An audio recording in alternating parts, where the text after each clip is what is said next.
It is 0:30 UTC. Hello. For us here in Monaco, it's 2:30 a.m. You can see behind me in the middle of the night. Still lots of people are up, though, at the Mission Control Center, making sure that this historic, groundbreaking 5-day flight continues without a hitch. I've got Michi Ango with me here, who is our flight director of the day. Hello, Michi.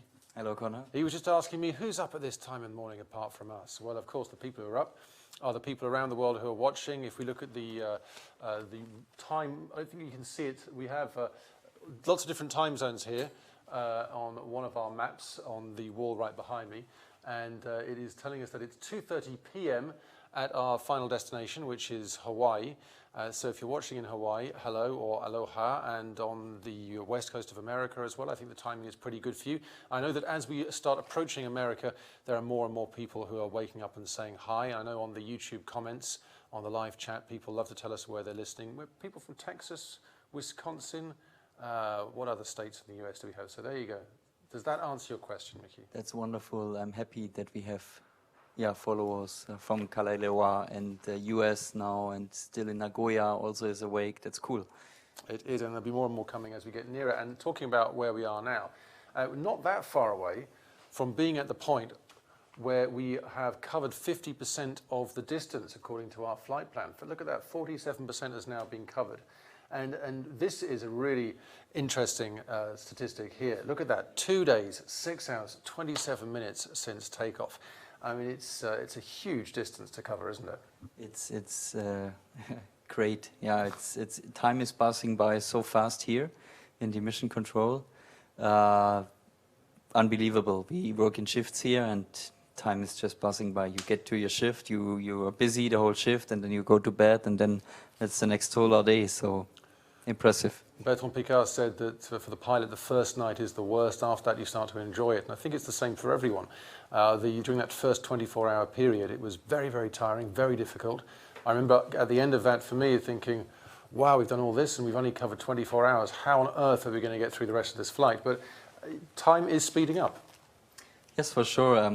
The first night, first day for him was busy, and for us, also with the preparation work and the stress we had in advance. Now it's more in a regular pattern with the shift system. You can organize your day and your night, and Andre also can organize his day and his night, or he has to, following the profile. And Well, the point of us being here right now, Michi, is that we are having a recap of the handover briefing. The team has a handover briefing. As Michi said, they work in shifts. The first one is now at 0:30 UTC, and the next one will be 12 hours from now at 12:30 UTC. The atmosphere is very different at this one, of course, even though people are working in shifts. It's always a bit quieter in general. But as usual, you have a look at the previous 12 hours and look ahead to the next 12 hours.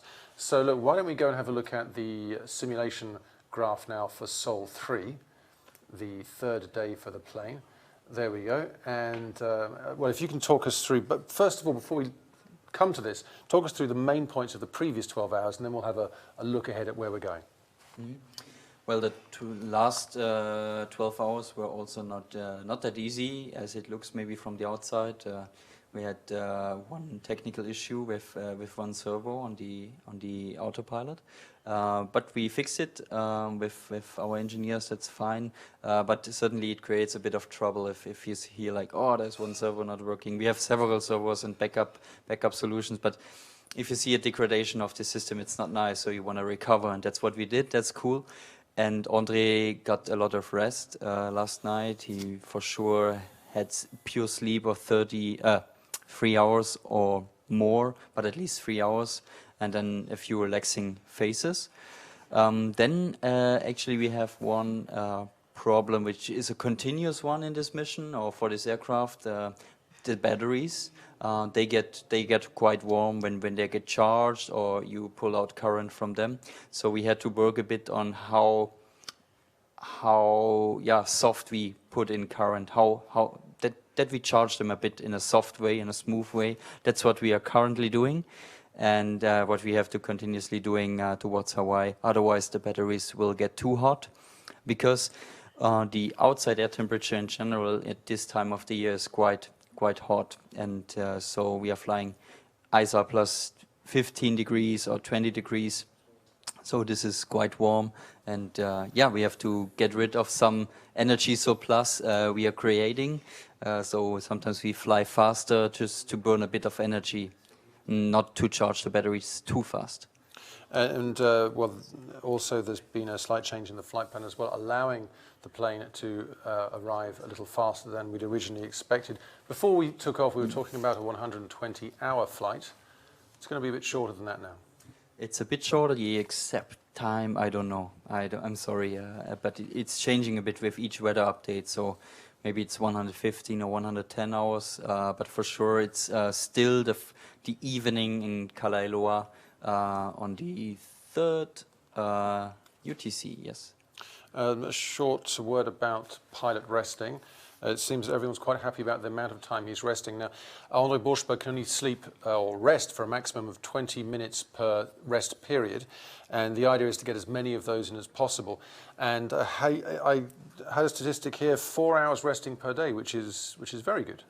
That's perfect. That's really what we need, what he needs, to have him in a stable condition for several days. He trained that in the past, so he's used to that. And he know how to deal with it, and that's certainly very, very helpful for this day. Going again high up to altitude, flight level 280, 28,000 feet, and be exposed to cold temperatures.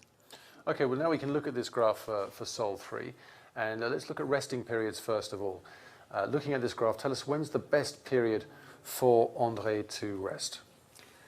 Yeah, you see here the blue line is the altitude profile we go. So here we are low at 8,000 feet, and here we are high at 28,000 feet.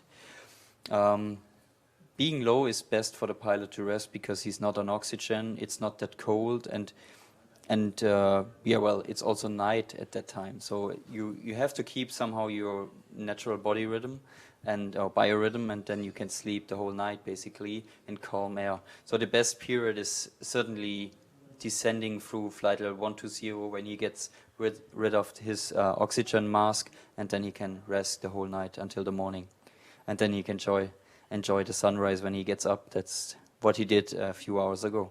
So with the stability augmentation system that we have in place, then even when he's in a descent, there are periods when he can take a rest.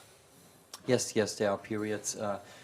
Sometimes we even do a bit in climb before, especially now. 1 hour ago he did a 2 times 20 minutes rest period before actually getting on oxygen to get the last time of rest, the last meal, all this stuff before going to altitude. And also know he's in a good mood. He's been responding well, and concentration, vigilance looks good.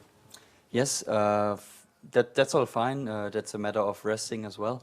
But his morning was quite busy, I have to say. It's a lot of tasks to do, and especially when you do some small technical debugging or you change something on the altitude profile, it's a lot of communication. You have to explain what and why, and because he will not just do it. If you tell him, hey, set power on one engine like full power, you will fly a circle. He says, yes, I do it. No.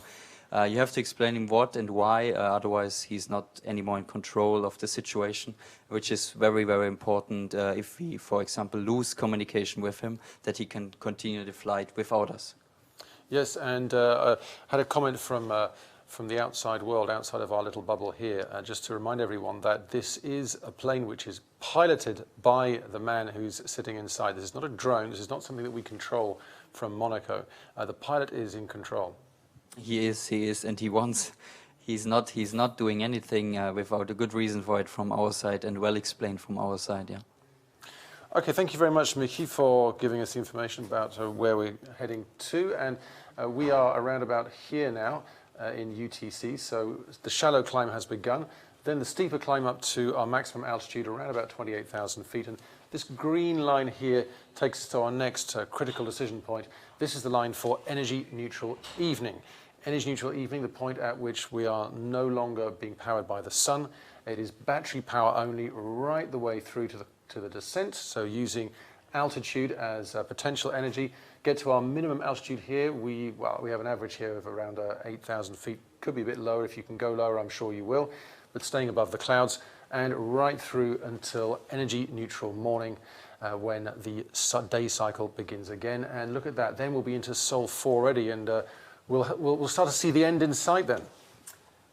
Well, Psychologically, I mean. psychologically maybe, but it's still a long way to go and a lot of work and a lot of optimization still ongoing. Like I said, battery is a concern, so there's for sure some sweating heads in the back room here.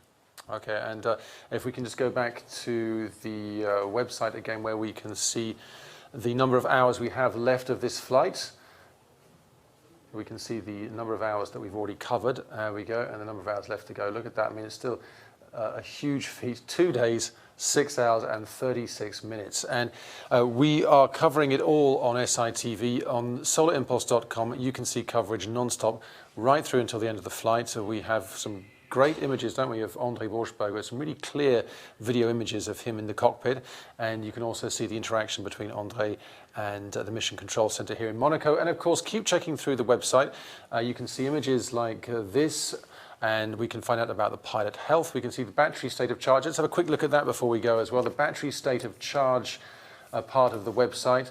That's the kind of thing we want to see. Look at that, batteries nearly full, and going into that climb to take us up to the maximum altitude. Thank you very much, Mickey, for talking to us today. And we'll be back for Energy Neutral Evening, and that will be at around about 5:45 UTC. So I'll see you in a few hours.